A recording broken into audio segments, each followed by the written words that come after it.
مولای مشرف عبدالغنی بدری میگوید که از این آیات سوره کهف اثبات می شود که خضر علیه السلام صفتهای الوهیت و صفتهای خدایی داشت. علیه بالله.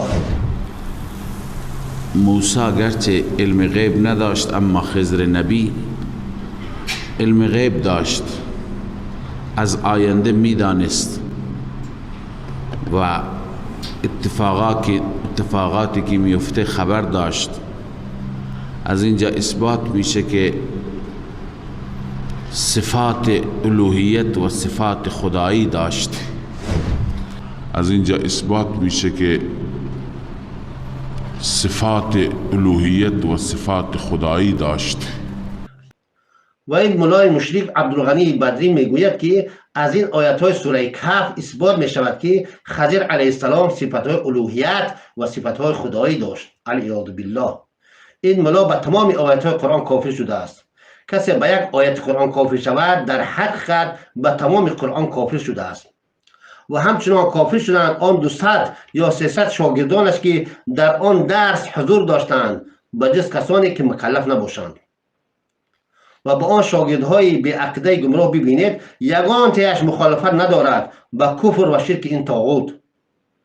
فردا اینها هر کدامش رفته بر یگان شهر یا دهه امام میشوند، تمام مردم آن شهر یا دهه را کافر میکنند. شما ای شاگردهای گمراه مشرک، آیا علم نحو ندارید که به علم نحو این استاد ظالم و ذلتان را، استاد گمراه کننده تان را باز دارید و منع کنید از این کفرش؟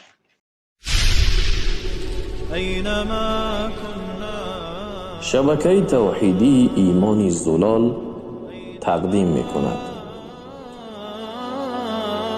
السلام علیکم و رحمت الله و برکاته. دوستان عزیز، چنانه که شنیدیم شخص پیدا شده و مفسر و استاد تفسیر و حدیث دارالعلوم زاهدان مولانا عبدالغنی بدری حفظه الله تعالی را مشرک و کافر و طاغوت و گمراه کننده نامیده ایستاده است. آیا حرفای این شخص حقیقت دارد؟ آیا واقعا کلیپی که درست کرده است، ویدیویی که جور کرده است علیه مولانا عبدالغنی بدری حفظه الله، آیا واقعا چنین است؟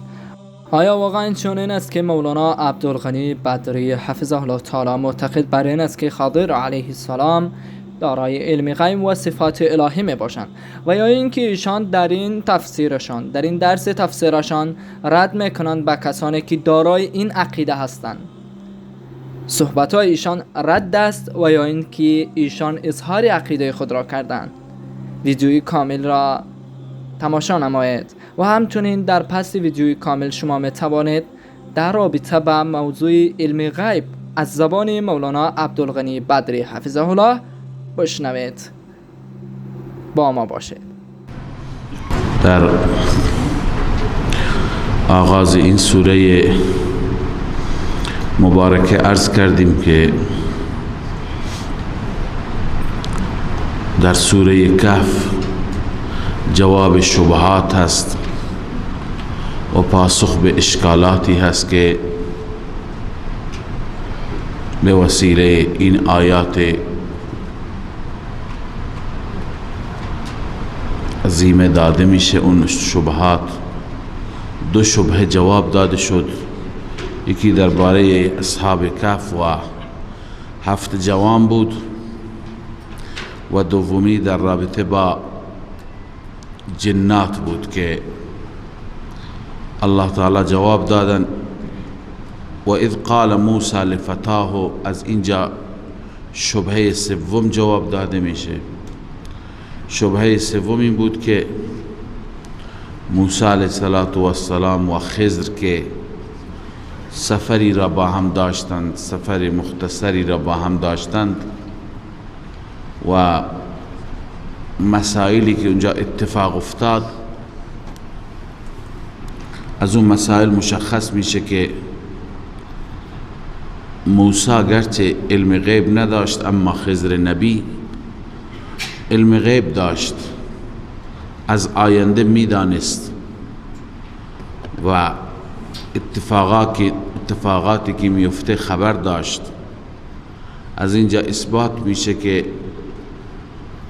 صفات الوهیت و صفات خدایی داشت. در این آیات این شبهه جواب داده میشه که الله تعالی می فرماید و آتیناه رحمتا من عندنا و علمناه من لدنا علما. به او هرچی که آموخت یاد داد، الله می فرماید ما یاد دادیم، علمناه من لدنا علما، ما او را آموختیم، ما او را یاد دادیم.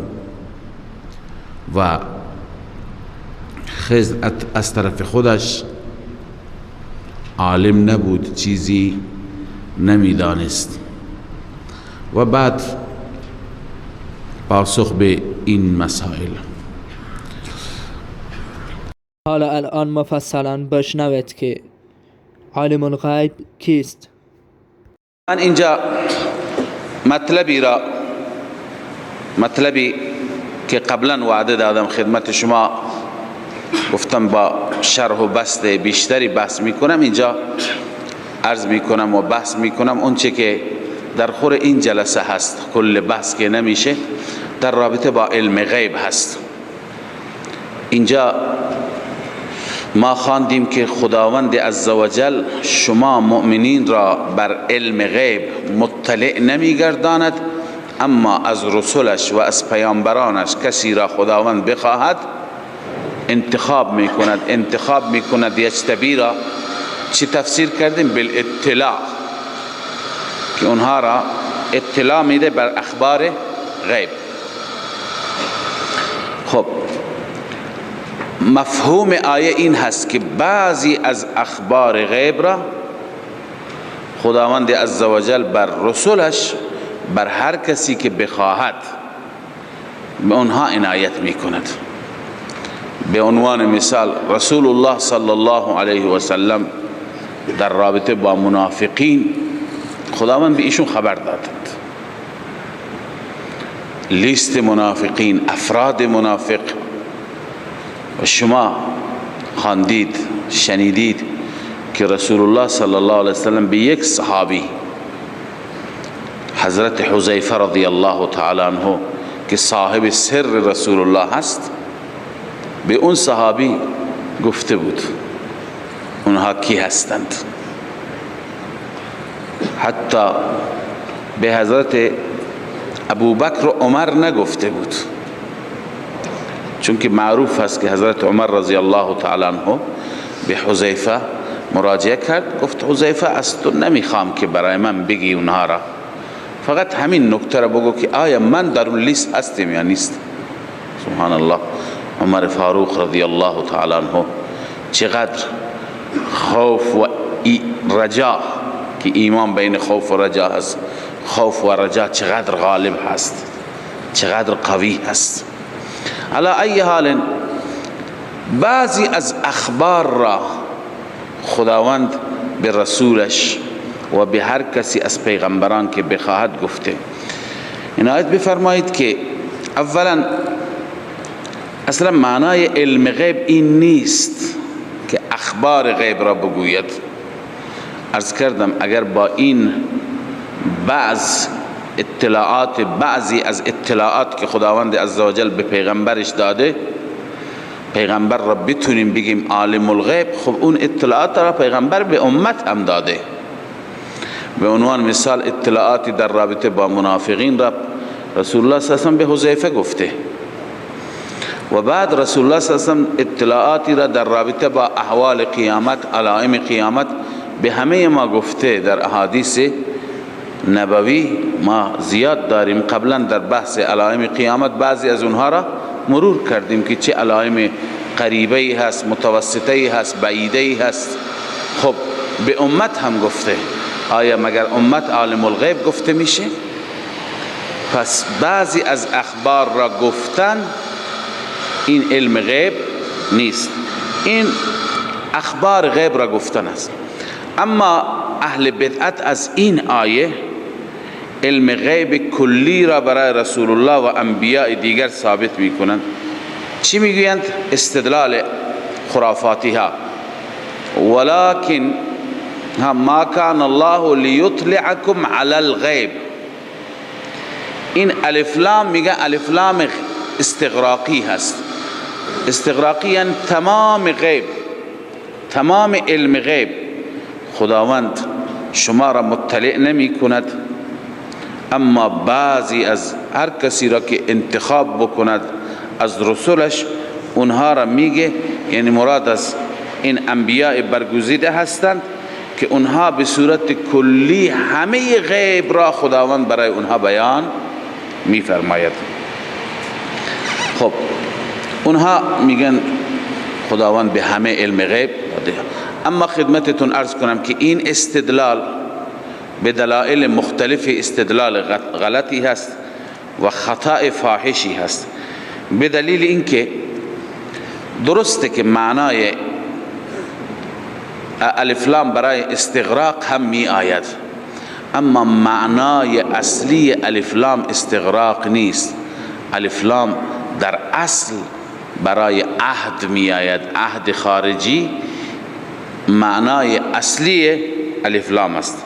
خب عهد خارجی معنیش چی هست؟ یعنی ما تحت الف لام، مدخول الف لام کل افراد مراد نباشند، بلکه افراد خاصی و افراد معینی مراد باشند. ما میگیم مراد از غیب اینجا تمام غیب نیست، بلکه اخبار محدودی از غیب مد نظر است. اصل در الف لام اینه. الرسول مثلا وقتی که می آید رسول، یک رسول یا محدود مراد است، تمام رسول مراد نیستند. معنی اصلی الف لام اینه، مگر اینکه قرینه اونجا باشد، دلیلی باشد که مراد از الف لام چی باشد؟ استغراقی باشد. ببینید اولا عبارت علما در رابطه با الف لام، علامه تفتازانی می فرماید التعریف لا يلزم ان يكون للاستغراق. التعریف یعنی الف لام معرف باللام لازم نیست که برای استغراق باشد، بل العهد هو الاصل.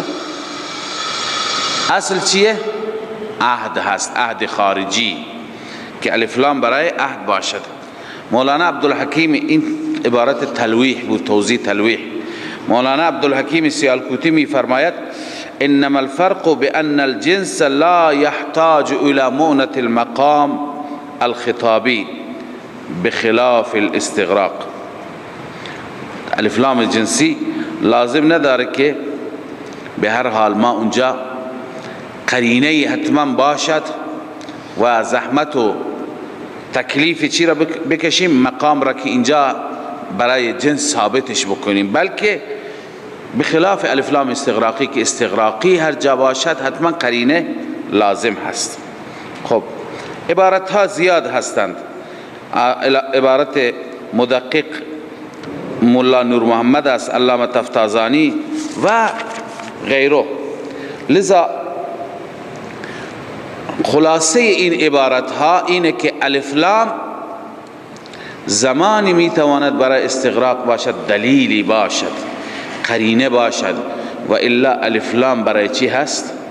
برای عهد هست. پس در این آیه ما کان الله لیطلعکم علی الغیب، غیب کلی مراد نیست، بعضی از اخبار غیب مراد هست. چرا؟ غیب کلی را الله عزوجل به هیچ کس از رسول، از انبیاء، از ملائکه، از جنات نداده، عنایت نفرموده. ببینید همین جا مفسران چه تفسیر کردن همین آیه را. اصل فهم سلف معتبره، نه اینکه تفسیری که ما بر اساس هوای نفس از خود داشته باشیم. ولكن الله یجتبی من رسله من یشاء، تفسیر بیضاوی می فرماید ولكن الله یجتبی من رسله من یشاء فیوحی الیه ولا غیره بعض المغیبات. بعض المغیبات، خداوند بعضی از مغیبات را به سوی او وحی می کند.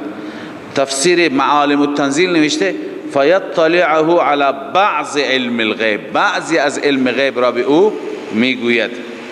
تفسیر خازن نوشته ولكن الله يصطفي ويختار من رسله على من يشاء فيطلعه على ما يشاء من غیبه، فيطلعه على ما يشاء من غیبه، هر چی که بخواهد خداوند، تمام غیب نه، بعضی را بیان میکند. تفسیر مظهری نوشته فیطلعه على البعض من علوم الغیب احیانا، بعضی از علوم غیب را احیانا خداوند بیان میفرماید و اون پیغمبر را مطلع میکند. خب پس از این آیه معلوم میشه که، از این تفاسیر معلوم میشه که علم غیب خاصه الله عزوجل است. بعضی از اخبار غیب را اونی که خدا بخواد یجتبی من رسله من یشاء به پیغمبران میده. ببینید این آیه را به این صورت تفسیر میکنیم به خاطر اینکه ما چند جا خواندیم در جاهای مختلف که علم غیب را بغیر از خداوند عزوجل هیچ کسی ندارد. چنانچه الله عزوجل صریح می فرماید قل لا يعلم من في السماوات والارض الغیب الا الله، تمام آن کسانی که در آسمان هستند، من برای عموم است، من فی السماوات والارض الغیب الا الله، غیب را بغیر از الله عزوجل هیچ کسی نمیداند. حتی در قرآن کریم از خود رسول الله صلی الله علیه و سلم صراحتا نفی شده. الله تعالی به رسول الله می فرماید شما اعلان کن که ولو كنت اعلم الغیب لاستكثرت من الخیر وما مسنی السوء، اگر من غیب می دانستم خیر زیاد جمع می کردم، از آینده اطلاع می داشتم، برنامه ریزی می کردم، هر چی که منفعت و خیر بود، حفاظت از دشمن، دفع شر، همه را جمع می کردم، هیچ سوئی، هیچ مسئله ناگواری به من نمی رسید، اما من غیب نمی دانم. پس چی کارید شما؟ ان انا الا نذیر و بشیر لقوم یؤمنون، من نذیر و بشیر هستم. خب بریلوی معتقد هست که پیغمبر این که در این آیات گفته شده علم غیب نداشت ابتداءً بود، اما اخیراً خداوند به ایشون علم غیب عنایت کرد. اخیراً به ایشون عنایت که اخیراً کی؟ وقتی که رسول الله صلی الله علیه وسلم تا زمانی که حیات داشتند علم غیب نبود، بعداً برای چی خداوند علم غیب عنایت فرمود؟ در حال یک ادعای بدون دلیل است. ما الان چند تا آیه اینجا خدمت شما تلاوت میکنیم که این آیات مدنی هستند.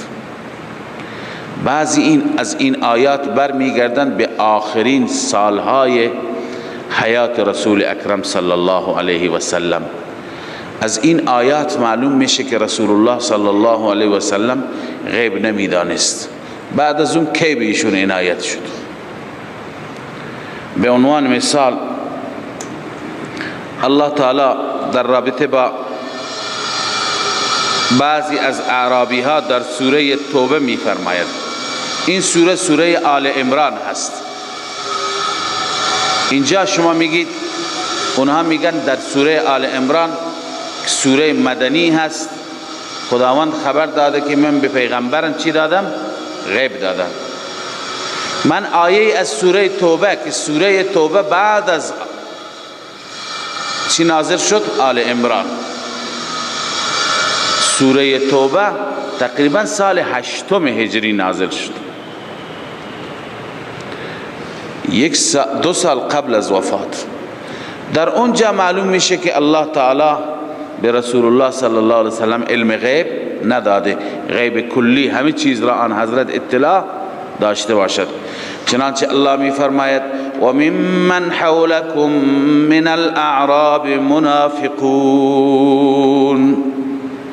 اطراف شما از اعرابی ها منافقین هستند. و من اهل المدینه مردوا علی النفاق، بعضی از اهل مدینه هم در نفاق تمرد و سرکشی دارند. لا تعلمهم نحن نعلمهم، ای رسول الله شما نمیدونید اونها را، ما میدانیم. خب سوره توبه هست، خدا میفرماید لا تعلمهم نحن نعلمهم، صریح هست. اگر پیغمبر غیب میدانست چطور خدا بهش میگه که لا تعلمهم نحن نعلمهم؟ یا همین جریان عسل را که شما خواندید در سوره تحریم یکی دو روز پیش، این جریان عسل که رسول الله صلی الله علیه وسلم بر خود تحریم کردند، از روی چی بود؟ از روی اینکه علم غیب نداشتند. و الا اگر می دانستند که این مکر زنان هست، برنامه ریزی هست، این کار را می کردند. یا ایها النبی لم تحرم ما احل الله لك تبتغی مرضات ازواجک.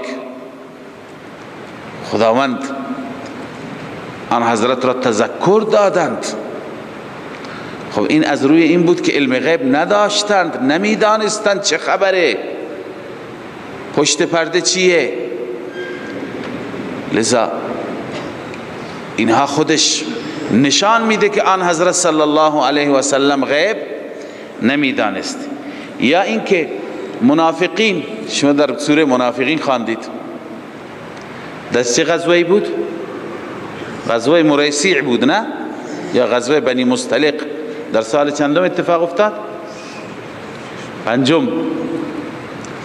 منافقین آمدن قسم یاد کردن، رسول الله باور کرد.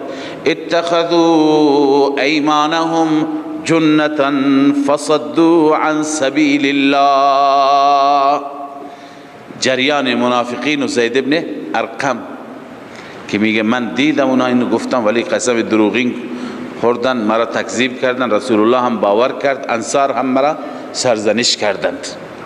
لذا این در واقع حکایت از این میکند که آن حضرت غیب نمیدانستند، خبر نداشتند، به ظاهر اونها، به قسم دروغین اونها آن حضرت اعتماد کردند، باور کردند. این از کجا بود؟ از روی عدم علم غیب. یا اینکه آیات زیاد هستند، عفا الله عنک لما اذنت لهم، رسول الله نمیداند، اونم در سوره توبه هست که اینها به دروغ دارند چی میگیرند؟ اجازه میگیرند. در جنگ تبوک بود و هیچ عذری ندارند. یا اینکه جریان مسجد ضرار، وقتی که منافقین مسجد ضرار را درست کردند، یک پایگاهی بود، میخواستند از اونجا فعالیت شروع بکنند بر علیه اسلام، مسلمانان. رسول اکرم صلی الله علیه و سلم راهی تبوک شدند. تبوک در چه سال اتفاق افتاد؟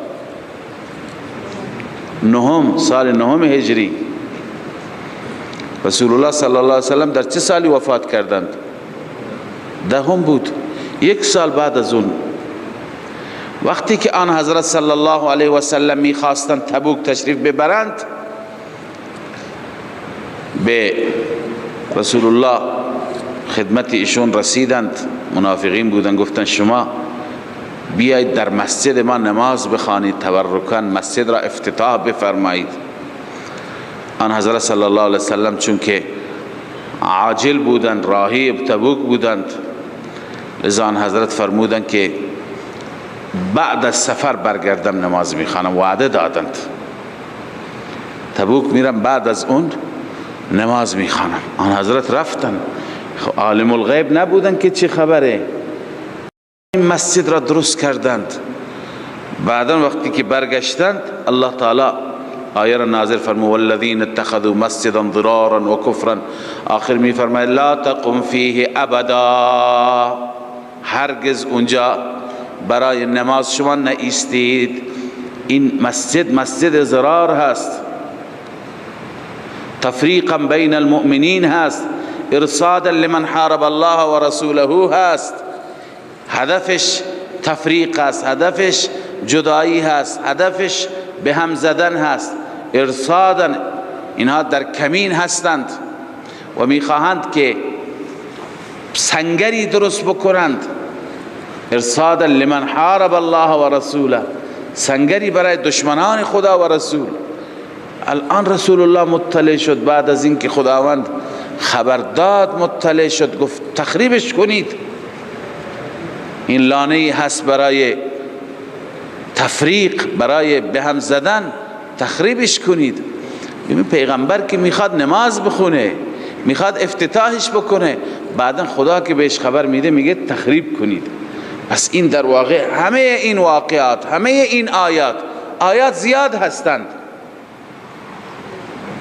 شما آیات را بخوانید هم میدونید همه این آیات نشان میده که رسول مکرم صلی الله علیه و سلم علم غیب ندارند. لذا این تفسیر کردن یک تفسیر بدون دلیل هست، تفسیر بالرأی هست، تفسیر از روی هوا هست، اثبات کردن مذهب هوا و باطل هست.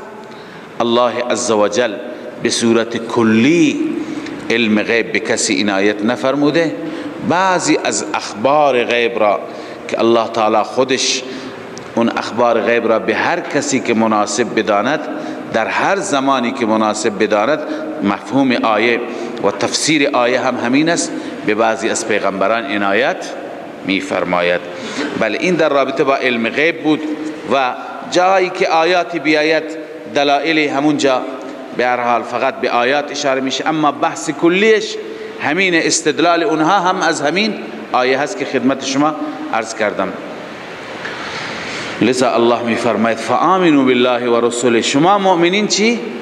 تصدیق بکنی. شما دنبال این نباشید که شما هم از اخبار غیب به شما بگوین، اسامی منافقین را به شما بگوین. نه، و این تؤمنوا، اگر ایمان با اخلاص داشته باشی، و تتقوا فلکم اجر عظیم.